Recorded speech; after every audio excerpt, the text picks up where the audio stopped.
boom, boom, boom, boom. Boom, bam. There it is. We are recording. That means Chaos and Company is back. The podcast, The Fall Line with Chaos Company is here. I'm Dave Capron, and I am here with my buddy Angelo Ross, and we have been gone from you for a while. Angelo and I have both been quite busy in April, May, and June, and we wanted to get back going again here. We were hoping to keep going there a little bit in April, May, and things have just been super busy, and we're pretty chaotic, right, Angelo? Yeah. That's well played, man. Yeah, chaotic. I see what you did there. Yeah, so I'm psyched to be back finally doing. We don't have a guest tonight, so maybe a couple people out there might want to tune out already because they don't like listening to you and me. But we do have some guests. We're lining up, and we'll have some podcasts here to finish out season 2 before we get to season 3. We have had people tell us, friends of ours, that they won't listen if there's not a guest on. I know. It's just like, okay, so that's why I'm just letting them know. I don't want them to hang on for 10 minutes or 15 thinking somebody's coming, that they're just warming up and someone's going to come on. So, I'm just going to let them know that ahead of time so we don't have any complaints later. I can't blame them. Yeah, I wouldn't listen either. I barely listen now. Oh man. But yeah, what a season it's been so far. And I wanted to start it off, Angelo, that they're still our sponsors. We haven't even finished season 2. We're hoping will they'll stay on with us. Hopefully we haven't been too chaotic, but Blizzard Technica has been amazing to come on as our sponsor this season to help us out with the podcast. We've had a bunch of some of the national team members that ski on Blizzard Technica. And that's been awesome, and we hope that'll continue. But they've been super good, and I'm really psyched that things worked out. And Joe Sipes been really great with us to help us out. And then also we have Nick Blaylock at Nick's Boot Fitting over at Mount Snow, and Nick's been great. I've known Nick for a long time, working on my boots, and having him on as a sponsor has been awesome. And I think I just wanted to thank them first as we get going again here. It's finishing up season 2 the next 2 months before we hit September. Did you have anything you wanted to say? Or I want to thank them too. And that I was at National Academy. I know we're going to talk about that in a bit, but in the past, when I've gone, I've taken, more than one pair of skis, and usually end up leaving a pair in the hotel room the whole time. So I was like, I'm not doing that again. And I grabbed the Brahma 88, and a 177, and it's just perfect. Just any situation we threw at it was terrific. Never even thought about getting on another ski. So just, fortunate to have that relationship. And I just want to thank Technica Blizzard, thank Joe, thank Nick for a great setup, and more to come. Yeah. Before we know it, we'll probably be over at Nick's shop getting our boots done. I'm ready. Yeah. Well, I've got a few. I got a text today from one of my buddies. He's wondering, when's Pro Jam? I want to book my hotel. So I had to find out from Don, and it looks like that's rolling right along. We'll be at Killington again, December 12th to the 16th. And, this past season was great to get back to doing the full-on Pro Jam with, I think with more than 500 of us there with the whole staff and national team and Masters Academy Pro Jam. That was huge. And it was the biggest ever, I think. Yeah. Yeah, it was. And, we didn't have the banquet, but it was kind of neat. I personally thought it was nice. The Thursday out with your group, it's definitely a little more friendly, kind of just with the crew, and had a good time. It was great week. And, my crew definitely is a bunch of fun, and it's awesome to ski with them every year. And I've been very lucky to be able to do that for quite a few years now. Yeah, it was great to see everybody for sure. And I did a level 1 college, which was cool. 5 days of working with new members, bringing them in at 7 in my group. And it was they were super prepared. It was just a great week. I'm like watching them first day, and they were above the level 1 standard. I didn't tell them that. I was like, this is going to be a good week. That's always a good feeling. It was, yeah. It was great. But how cool was it to see everybody? Oh, it was, I mean, it was finally, getting back out on the hill and you seen the whole crowd and, making noise off the lift at each other. And it was fun. And seeing the team members there and skiing with their groups, Masters Academy, that was, it's great when we can finally get together and hang out and have a beer a little bit and go skiing. That was cool. I will say any Eastern member who's hasn't gone to Pro Jam, man, seriously think about it, because it's such a great event. And early in the season to get that much focused instruction, under your belt that early, just a super great way to start the season. But you make friends with folks and just see them year after year, and that is hands down the best part, and such a great event. And I say the same thing about National Academy, and I will when we start talking about it. But we've got these premier events that you just can't go wrong. Yeah, that's great. And Killington always usually delivers, even during the Mud Bowl, the mud season. We still skied. It was not a lot of snow, more dirt than snow, but we skied all week. That was crazy week. That was back in, what was that? That was 2015, I think. Yeah, I was still teaching in the classroom. I wasn't at that one, but I heard stories. Yeah.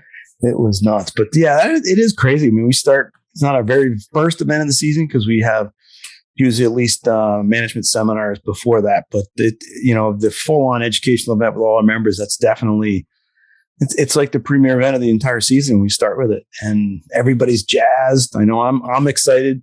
I'm ready to roll. I want to get on snow. I want to get on snow now. And I know you've been trying to down at Big Snow. And I am planning, everybody's like, "Well, you going to go skiing this summer?" I'm like, "Well, no, but I'm probably not till September, but I'm going to go to Big Snow just because I want them. I'm psyched they're back open." I'm going to try to go in July. I kind of made a proclamation in April that I was going to ski every month this year, but then we had a couple of months of some personal things going on that were rough, and I did ski in May. I had to run up to Albany for a meeting, and I left a day early and skied at Killington on one of not their final day, but it was a couple of weeks before they closed, and it was great. Ran into some people, Joey Carey and Eric Kelly and Brandon Bach, and ran into Dan Hogan, and it was really fun, but didn't get to ski in June. I was planning to go to Big Snow, but hopefully July, get out there. Yeah. Hopefully we can get a big group of us down there like we were trying last year on your birthday. Maybe we'll get it this year on your birthday. Yeah. So nobody gives a shit about 51. Well, we missed it last year. We had it already for 50, and the fire. I mean, it was like, what a bummer. And then they couldn't get reopened. It took them a long time. It's like it's really great now to see if they are. Yeah. And I know I've seen definitely some people have been going down there, which wish I was with them. So soon we'll get down there. Hopefully we'll get a big crowd down there. But what else happened with your ski season, man? When we got past Pro Jam. Mm-hmm. I had a really good year. I didn't have a lot of days. Relatively speaking, I think I ended up it was somewhere in the low 80s, 83 or something like that. I mean, which is a lot of days. Yeah. Don't get me wrong, but I took a little more time off than I typically do in between trips and in between ski days, just to rest. And I felt like I skied better because of it, But we took a trip out west. Amanda and I went with some friends, and that was great. And I think by the end of the year, all in all, I skied like 19 resorts, 82 or 83 days. So you can't complain about a year like that, And it was all good. I don't know. I haven't counted days in a long time. Maybe I should. I don't know how many I did. Did a lot. It was nice to get back in the car, and not that I enjoy all the driving, but it was nice to hit, I like hitting the different resorts and getting down south a little bit again. Didn't get way down south this winter as far as you went. Hopefully maybe this winter I will, but get down into PA, got to some new resorts, did kind of a 5-day swing, 4 resorts when we were doing the Futures Camp down at Blue, and went to Wachusett, which I go to a bunch. We started there. Then I went down to Mount Peter and skied down there with Mr. Gallows Resort. He's the ski school director down there. That was great. And then 10 o'clock start too. Like I can get up, relax, sleep in late. 10 o'clock start. Like a banker. Yeah. And went from there to Blue, and then finished up over in Connecticut. And it was warm that week too. That was one of the warm ups. So it was like 60 degrees towards the end of the week. Little sticky, but my feet were warm. I didn't have to wear my boot heaters like I had to do it right. at the dev team tryout. My feet were really cold there. But we got a lot of snow those couple of days. Yes. Yeah. Oh, man, it was that storm was a surprise. That was terrific. Huh? Yeah. We were expecting a little bit, but not quite. I mean, that was close to a foot of snow. I mean, I don't know what the exact total. I don't know. Stowe might have said 18. That was the first day, right? Yeah. First day. Yeah. I was in the ACE trial, but I thought we got about 14 inches, and so good. Yeah, that was some fun snow. The wind was a little tough there. And a couple trails, especially, the wind was coming right up, and it was But a great time. It was awesome to see. Both the ACE dev team and ETS tryout happen on the same 2 days, and just an amazing group of people. Those that were successful, and even those that weren't. There was a lot of talent, a lot of competition, and that was really neat to see. Everyone displaying their talents out there and showing why they do this. It was really cool, and it was fun. It's always when they take it to that level, the next level, and skiing, teaching, coaching. It was beautiful. That's just fun stuff. I had a really good time at the ACE tryout. In December, end of November and December, I did management seminar, and I ended up sticking around Killington for 3 days for a National Ski Patrol event. Some of us were invited to work, and I ended up hanging out quite a bit with Greg Fatigate, who was also working as a snowboard coach. And we talked about ACE tryout. We had both done children's specialist events in the past, but we weren't on the team. So we talked about it, and like, yeah, I think I'm going to do it. And he's like, yeah, I think I'm going to do it. And we ended up, doing it at Stowe together. And that was a hoot. It's fun to, be in the tryout with somebody you really like hanging out with. But Greg's a trip, and he's such a good rider. He's such a good coach, but on top of it, he's like no ego, and he's like so funny. It's just, it was great. Oh, Greg, he's probably on his bike right now, riding some pump track or something. He's probably building a pump track. Usually I see him, he's building more stuff than he's riding. So, but I think overall for me, it was a great season, and really fun to see people back out there skiing and teaching. Everyone was skiing the year before. We didn't see each other. We weren't able to get around as much, man. I never left Maine, New Hampshire. So it was definitely fun to get out. I had a great week over at Hunter Wyndham, and real fun skiing with Murmur over at her program at Power Learn at Wyndham. That was fun.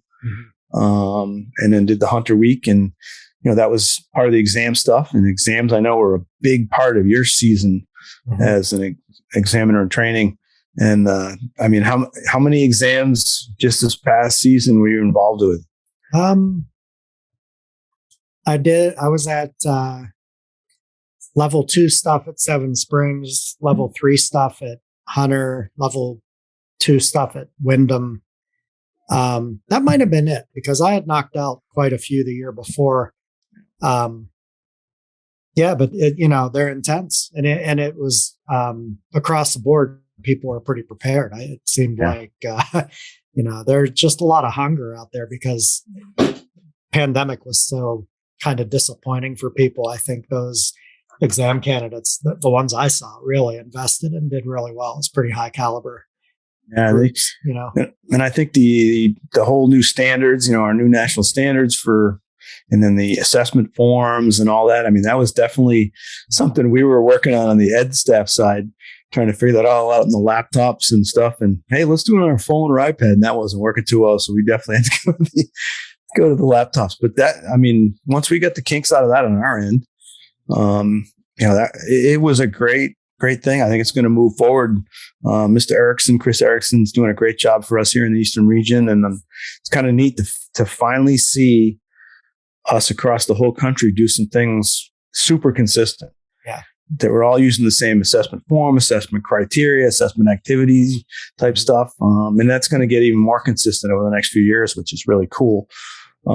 Which I think is what most of our members, they want that. They want to see consistency. They want to be not just be told it's there, but actually see it. And I think the form, the assessment form being the same, our learning connection model, things are really moving in a good direction. It's cool. I was really fortunate and honored to be invited onto the National People Skills Task Force last summer. I think it was July last summer, and got involved with it. Not, kind of late in the game, but we wrote a lot of the stuff that's in the performance guides. But what was super cool was at Academy, I skied in Ann Shorling's group, and Ann chaired the People Skills Task Force. So we got to work together on that project and then ski together at the end of the season after all the exams and everything. But Chris Erickson was also in our group. So there was a lot of talk about, and everybody in the group was an examiner. Most of the people are examiners, and those who aren't are on ed staff. There was a lot of conversation about the scorecards, about the standards, about the performance guides. And it was really cool to have, Ann and Chris in the same little group with us, and some really experienced examiners. Billy Bierman and Bob Shostak were in our group, and they just have that long view, and just so invested in understanding how it works, making sure it works right, making sure we're doing it right. And it was really cool.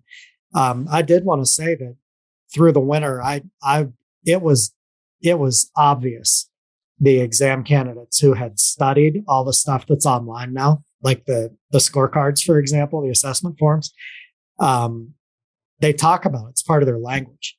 So the fact that it's out there, like, here it is, there's total transparency. This is exactly what we have in our pockets that we're filling out. It really helped the people who studied it. And I did end up doing, 2 or 3 children's specialist events. And those candidates, the ones who were best prepared, had gotten online, printed out those scorecards, understood what the criteria were, and, were prepared. It was good. Yeah. It was really fair. Yeah, I think it's going to go in a great direction, even better than we have it now, which is cool. And National Academy, you were with Ann, and we're hoping we actually were trying. We can tell people we couldn't quite swing it. You guys are so busy at National Academy. We were trying to swing Ann and your whole group to do the live or kind of tape while you guys were at National Academy. And it was hard to read the schedule out there for you guys to do that. Yeah. But we still want to still going to try to get Ann here on the podcast here over the next couple months when we get scheduled down, and then maybe some of the people who are in your group will try to still do that. We're going to try to do that. I had earphones and microphone with me. I was ready, but what I don't think we thought about was that it was the National Academy before an interski. So the team was out super early practicing formation skiing, and then they would get together in the evenings for meetings. So they had a really, really long week, so, but I did talk to Ann and a couple others. Kevin Jordan wants to come back, and he was super fun to have on. A handful of others are excited about coming on. So we'll get to that. But it was a busy academy. Yeah. Academy is busy. I mean, I've always wanted to go, but it's just not going to happen. I'll go and I'll enjoy it for both of us. Yeah, you can go for both of us, man. If I ever went, I might not be able to come home, because that's definitely the time of the year when we have to. If I want to ski all winter, I got to be home that time. But it's someday when I'll retire that and I'm older. But But what else? What else was kind of some of the fun stuff? I mean, at Academy, what are some of the things that people might not know that happens at Academy? It's.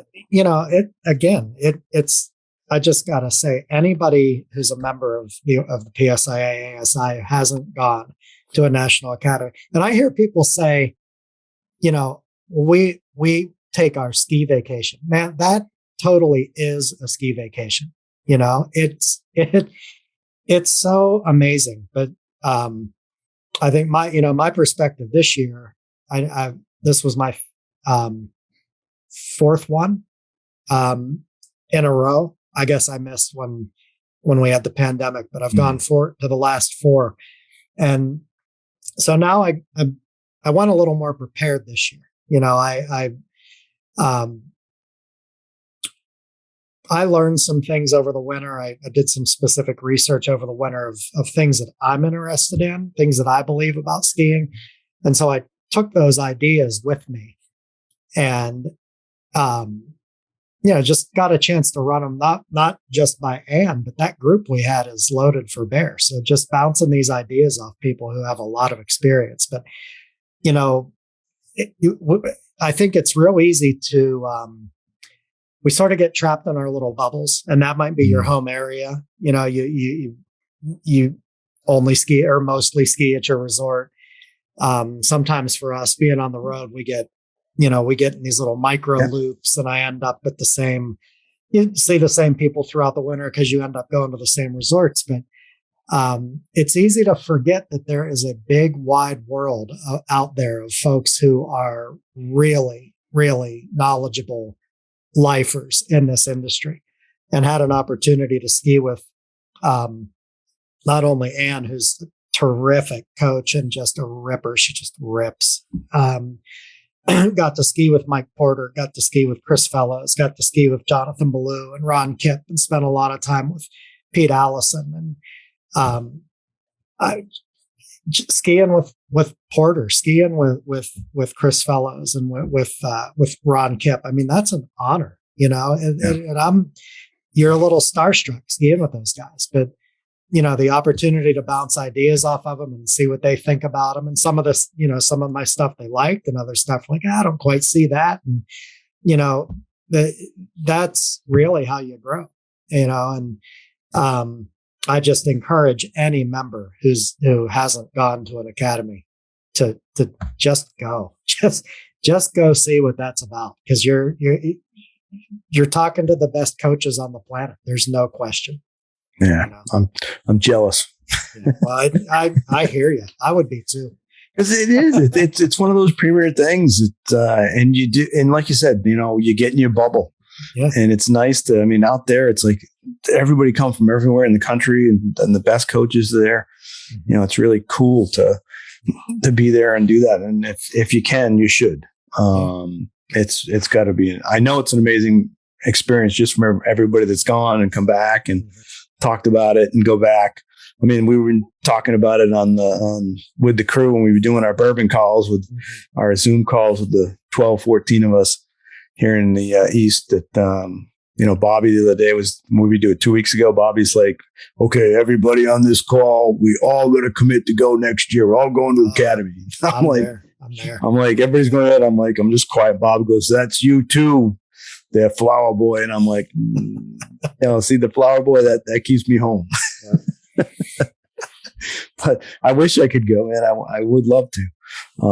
But yeah, people, if they haven't known about it or haven't looked into it, Academy is something they definitely should as a member. It's one of those bonuses, I think, that you get to do that. I mean, here we have the team members come in and ski all the level 3s in the East during Pro Jam, the Masters Academy. That is a great thing to be able to do as a member of PSA as a level 3. And it was neat. And we did the Wednesday alternate afternoons, and the rest of the Pro Jam folks would sign up and ski with some of the team members. Hopefully we can get back to some of that on Wednesday afternoon.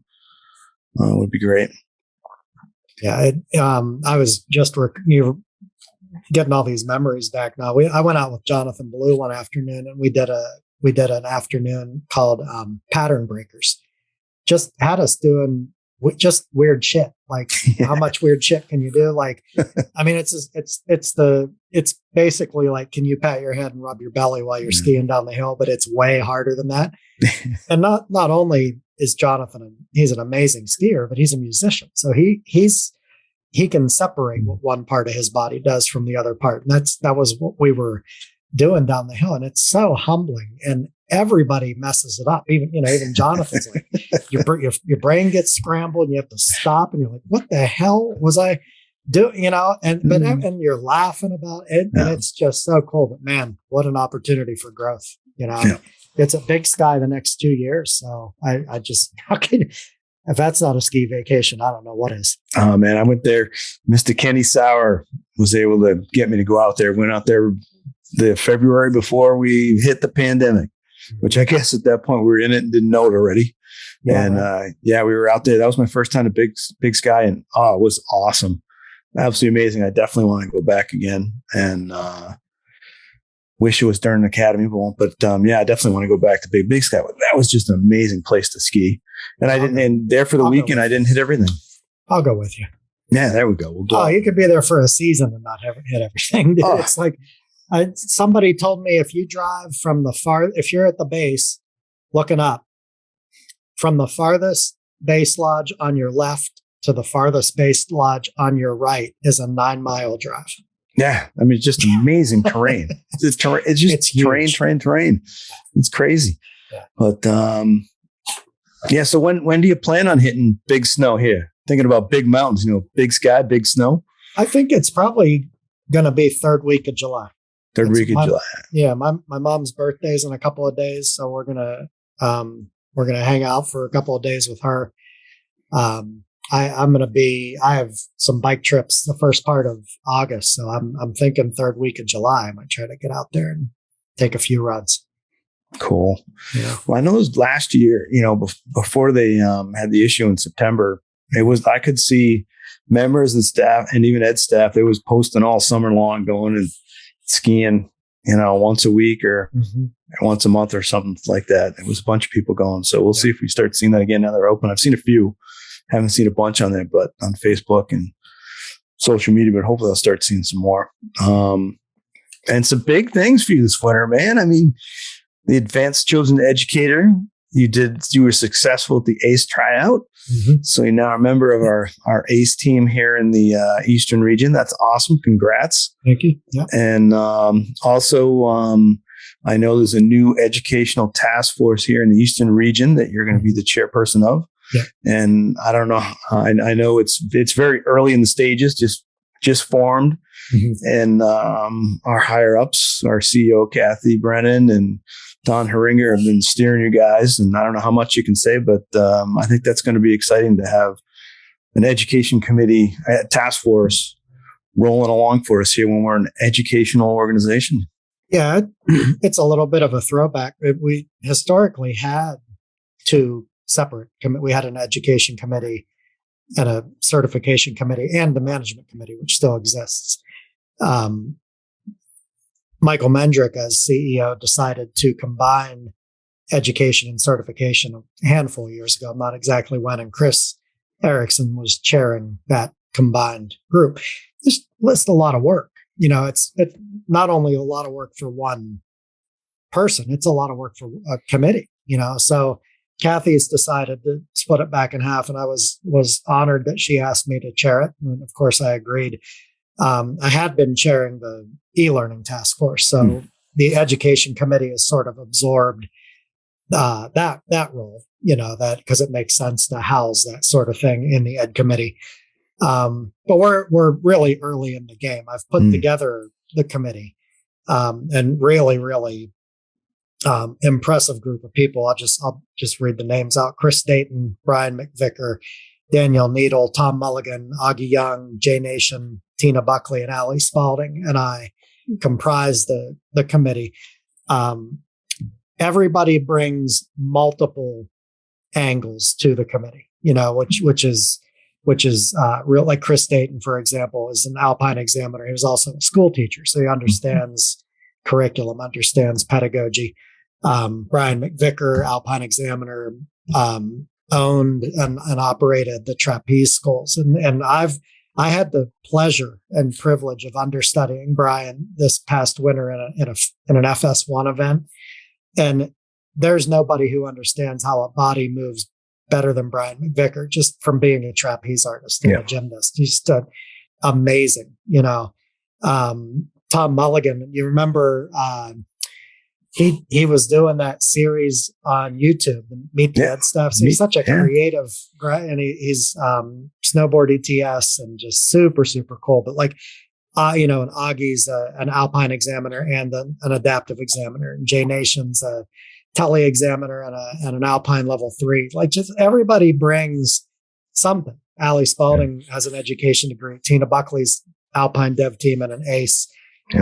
Danielle Needle just made snowboard dev team, but she's also she's a scientist in the DC area, super bright. So just everybody brings something in addition to their on snow offerings, but we've only had one meeting so far. We have another one tomorrow night. And right now I think I can say this, it's not really a secret. Our task right now is to rewrite all the course descriptions for the East. Cool. So we're just looking at, deciding on a model for the course descriptions, and we want to provide consistency to the membership. We want that to be easily accessible from the website, which is being redesigned. And, I think that alone is a big deal. Yeah. And we're going to continue to do the webinar series. We just did one last week with Susie Chase Motzkin. She did the mindfulness and snow sports webinar. We had about 30 people on there. It's second time I've seen it. I was on the road last year and she presented that nationally. And I was in a hotel room and just signed on and watched. And it's really cool. Like, she's got some really cool ideas about, about mindfulness and sports. And so she did that last week, and we had about 30 people on there, and it was really well received. So we have some others lined up for the summer and fall, and we're going to be busy. Yeah, it's cool. It's exciting, man. It's some of the stuff that goes on. I think in the off season, from actually being on snow, that people don't know about, that there is stuff going on in Albany and now some are still remote. And I know Kathy is probably in New Hampshire a little more maybe than she is in Albany. I could be wrong there. She could be in Albany a lot, but a lot goes on, planning and that, and not, putting schedule together, and then even stuff like this, planning our events and topics and rewriting stuff and elevating stuff. So it's really, a lot of stuff's going on for our members, which is cool. Yeah. And, well, in May we had a leadership meeting in Albany right at the beginning of May, and there's some cool stuff coming down the pipeline. I think, Kathy has really exciting, solid ideas, and she's pushing them. So it's cool. Yeah. I think it's all good. Yeah.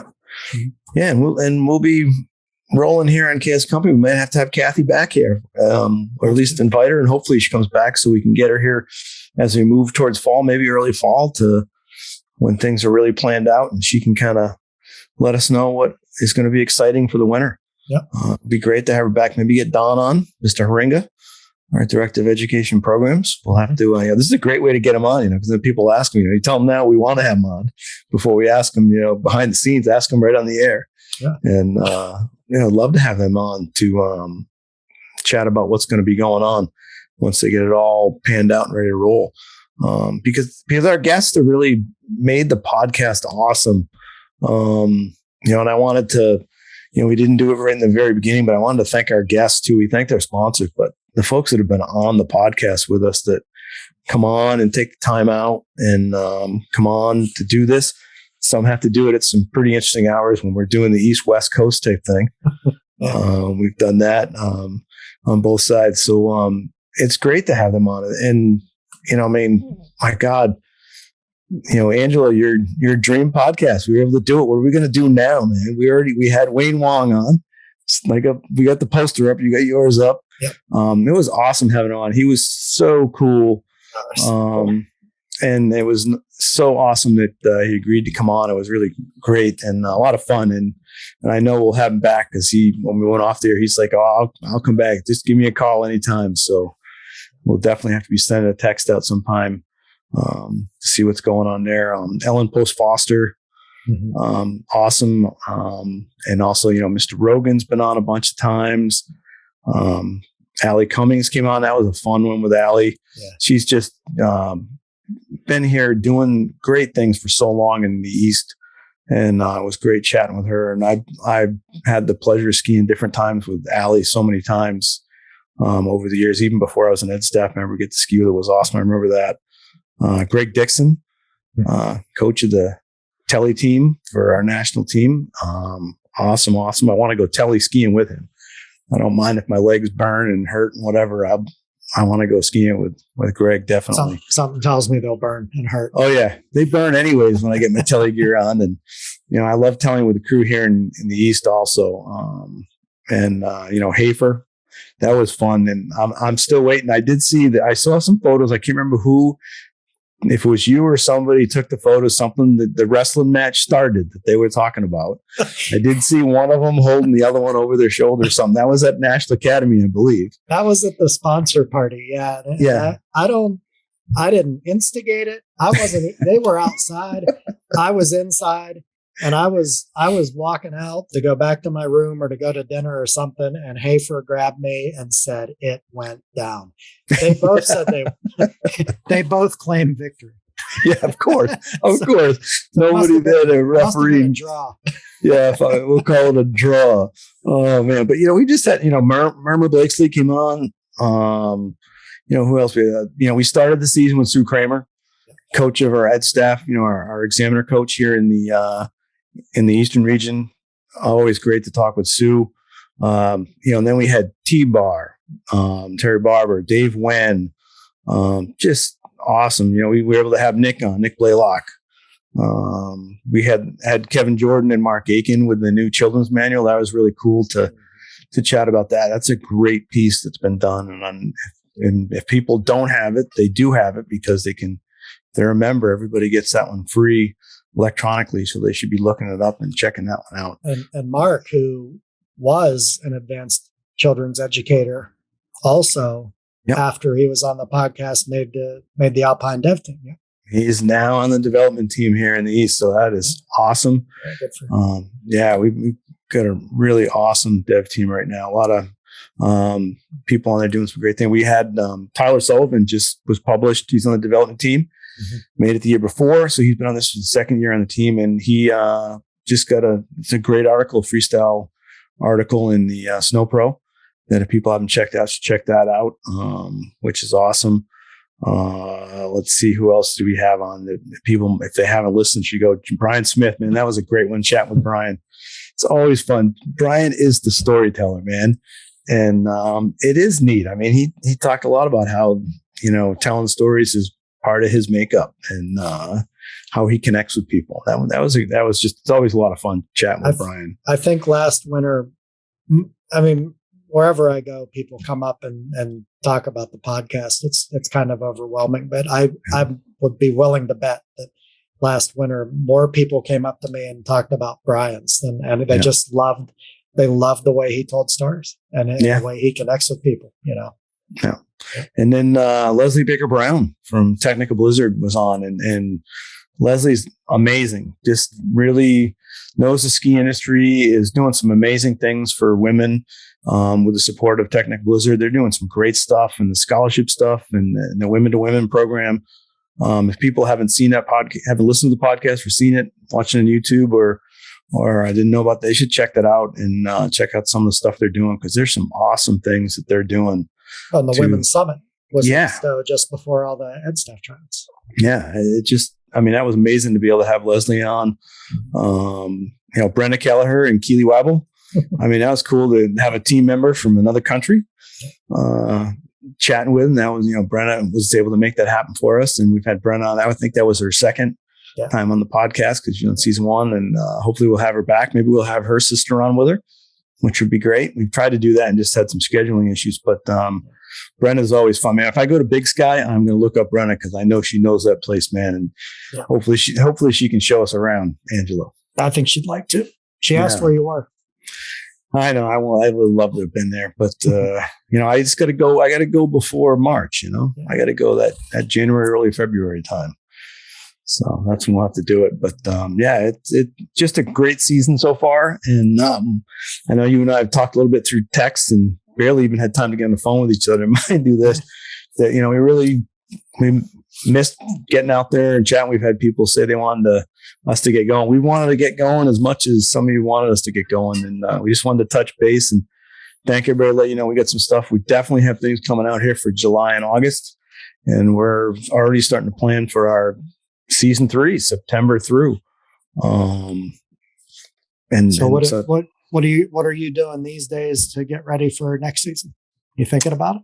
Yeah. This is, I try to get on the bikes, road bike and mountain bike. I got on the road bike first because we were a little wet early spring, and I can't get on the bike. If I get on the bike, it's very late at night on the trainer in April. And it's usually early April when the greenhouse business, once we hit late April, May, and it used to be into early June. It's just crazy how things are selling out faster with that part of our business here. But I've been getting on the bikes, been on the mountain bike a lot the last couple of weeks with my own trails right here. That's where I've been riding.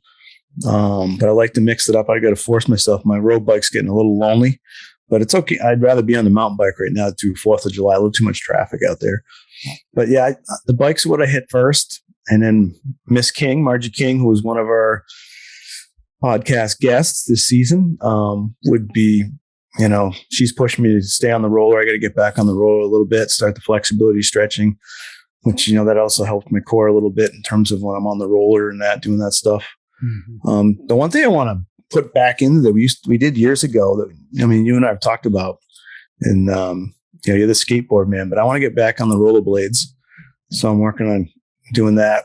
And get a pair of rollerblades again. My rollerblades are a little old, but we were on it a bunch and then got off. But I want to get back on that again. And then, as you know, kind of the work around here is my, I joke with Miss Kramer with the Sue a lot and send her the photos and text with her that does this count as workout when I'm, got the chainsaw running or cutting wood or doing the crazy stupid stuff I have to do around the farm. And she pretty much most of the time says it counts. Yeah, that's good. She would know. Yeah. So no, but I definitely started thinking now. Try to as much as I can. We're going to start picking tomorrow. Which when people hear this, it might be a couple days. We'll pick a couple days when they listen to it. I've already started picking. We're going to start picking blueberries tomorrow. Mm-hmm. So that kind of sucks a lot of my time when we get the blueberries during the day and ice cream shop at night. But I still try to sneak out there. Yeah. Sounds busy. Yeah, you've been on your skateboard a lot. Yeah. Don't tell Margie. I try to get on the yoga mat a lot and walk. Been a couple trail runs. Mostly skateboarding, 3-4 days a week, and I beat myself up a little bit over the last week, so I took a couple days off. But it's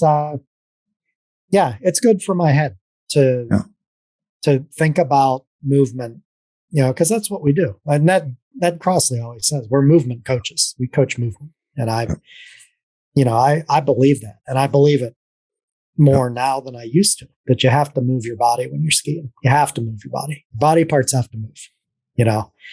And so it's really cool in the summer.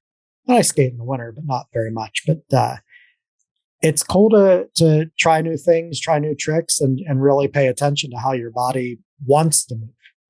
Because I think the body's pretty intuitive, and it wants, this arm wants to go up when that leg goes up, and you got to let it. And it's on the skateboard. There's a lot of micro movements. There's a lot of macro movements to make things happen. And as I have fun at the skate park, I'm thinking about ski season and what are the micro movements there? What's going on with inside the ski boot with your foot bones?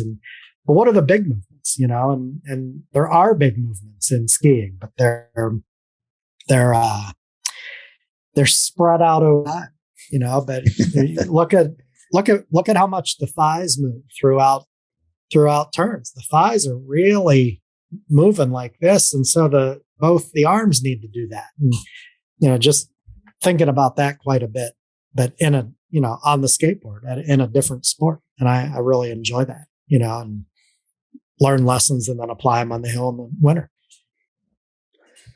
Yeah. I mean, that's my biggest start. And I don't, I know we're doing some tech talk, and the ed staff's Sue Kramer's got really a cool thread going. They're talking about some stuff with turn initiation mechanics, which is great to start thinking there. I have a hard time putting my brain into the tech talk too much yet in terms of my own personal. It's like, I'm just into like, okay, I got to get through Labor Day. Right. So I get more into the physical part for me now. With the podcast, I mean, I get in it a little bit, have to get into it, but for me, it's more about the coaching part versus just the tech part. My brain starts going, thinking how I'm going to set things up. Like I'm thinking about the dev team now and, what kind of things I want to do there. And it's not specific to like technical stuff. It's more how I want to set up their training for the fall, get them motivated, what they need to start looking at, as we get towards September. Everyone gets busy in the summer and they can look at stuff and encourage them. But I know even from my personal experience, they tell you, look at this, look at that. And it's like, yeah, the week after Labor Day, I'm like, what was that list I was supposed to look at? Yeah, right. Yeah, I get it. I'm offering at least one workshop in the fall it's actually at my alma mater, my college alma mater, coaching workshop, and been thinking about that quite a bit. Like what the new teaching standards, like it really made a lot of people think about what they're doing out there. Yeah. And in a good way, a good way. Because, you got to coach who's in front of you. We don't always do that. Yeah. And there's fun stuff on my list. Like I got the t-shirt on tonight for the Deer Farm Cyclocross, Greg Dolbeck's race he has in September. I won't be doing it. He wants me to do one of the gravel rides on Sunday, which I might do. But he has all the cyclocross races on Saturday, which I love. I went last fall for the first time to watch that.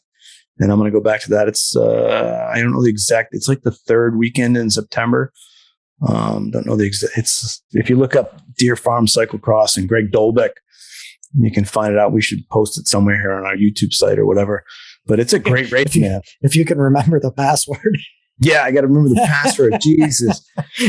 God, how long have we been at this? And my computer logged out and I got to find the password to get into our YouTube site. But yeah, I got to reset that sucker. God, isn't that funny? And then I ask you and you don't have it either. It's no, I do. I Google passwords logged me in. Yeah, I got to save it in Google passwords next time. But it's a great. Even if you want to race, you should race or do the gravel ride. You should check it out. He does it's like a 30. He has set up like a 30-mile gravel ride, a 50, and then he's got like I think it's almost 90 with like almost 10,000 feet of climbing on some gravel roads over here in my area. It's only, Greg's parents' place where the Deer Farm is over in West Newfield, Maine. It's only about 25, 30 minutes from here. Mm-hmm. So it's kind of my local area. And but if anybody if you're in the cyclocross racing or watching it, because Greg's got some racers that come. There was like a silver medalist from the Olympics or whatever there last year and some other big time races. So it was fun to watch, man. It's cool. So hopefully we should have Greg on sometime just to chat about biking. And he does some incredible rides, man. It's kind of neat to see him and his buddies doing some of these 100-mile rides. They did a 200-mile ride. I think I mentioned the pilot 200-mile ride last year. It was around Lake Champlain. That's too far. In one day. Too far. I'm like, what time? Like, my God, start when it's dark out. They start, I guess. And then, I'm like, wow. I mean, start at dark and finish at dark. Yeah, it's crazy, but yeah. But hopefully everybody's having fun out there. We wanted to touch base and let you know what's going on. And we haven't chatted in a while, and I wanted to kind of talk about, both of us did about the winter and what's going on now, what went on then, and we are definitely going to keep going. A few people ask me, are you guys going to keep going with the podcast? It's like, yes, we are. I think just that April, May, and June are kind of the 3 tough months for us. And it's because everything's packed in. I think you're finding it out probably more now than when you were teaching full time. That you get into that. I was just going to say, when people ask if we're going to continue to do it, we should our answer needs to be, we have a 9-month contract. Yeah. Right? We'll be back in July, man, with a 9-month contract. Yeah, we got a 9-month contract. Oh man. So yeah. So we'll get we're rolling, and good to chat, Angelo, and hopefully some people will keep subscribing and liking the channel, liking the podcast, and we definitely are working some stuff for to finish the 2 months, and we are already looking at next season. Yep. How we can start off and get rolling for September through the winter. Definitely exciting. And yeah, thanks everybody out there. Thanks for listening, and thanks for joining in. We hope you put some comments down if you had some podcasts you really enjoyed so far this season, because we're not done, but some of the podcasts you really enjoyed or things you gained from the podcast. That'd be cool to see either on our Facebook when we post, or our comments on the YouTube channel if you watch it that way versus the podcast. Because Angelo, I'd like to hear. What if they lost things because of the podcast? Yeah, maybe they lost things. Maybe they unlearned. Maybe we talked about that once. Maybe the unlearning. Listen to your show. I'm dumber now and worse. Did we cause you to unlearn? But no, I don't know. It's neat to know if we're hitting home, and to know what things do and what they like. And because I know people come up to us and say, "Hey, are you guys going to talk about this? Or are you going to, so and so would be a good person on there?" And we definitely try to have as many as we can and branch out there. Sometimes some folks we have in the lineup that'll probably be on this year, we've had on for a while in terms of on the schedule to ask, and we just haven't been able to get scheduled to work out. It's amazing how busy everybody is. So he'll make time for us because we're important. Well, I've been pretty psyched and pretty flattered as all of our guests from season 1 and season 2, and many people coming back more than once. I'm psyched that Pete Allison wants to come back. Yeah. I love talking with Pete, man. He's just a cool cat, and knows a lot about education, which is great. That's kind of that thing you were talking about. You get outside your little pod and get to talk with people, and you get to learn a lot. And I hope people are getting that from the podcast, to get to listen and hear from folks they don't see or get to chat with. But it's good to talk with you again, Angelo. It's been a while since we've been able to get on here and do this. And I hope everybody's having fun out there. There's lots of challenges in the world, but there's still a lot of fun if you go look for it. So try to look for the fun, and maybe just go have an ice cream cone and chill out, because who can have ice cream and be unhappy? Lactose intolerant. Well, yeah, then, have something, have some sorbet or something. That's what I do. I just stick to the raspberry and mango sorbet myself, even though I own the joint. All right. I'm going to go have a sorbet then. There you go. All righty, folks. Angelo and I want to thank everybody. And this has been The Foul Line with KS and Company.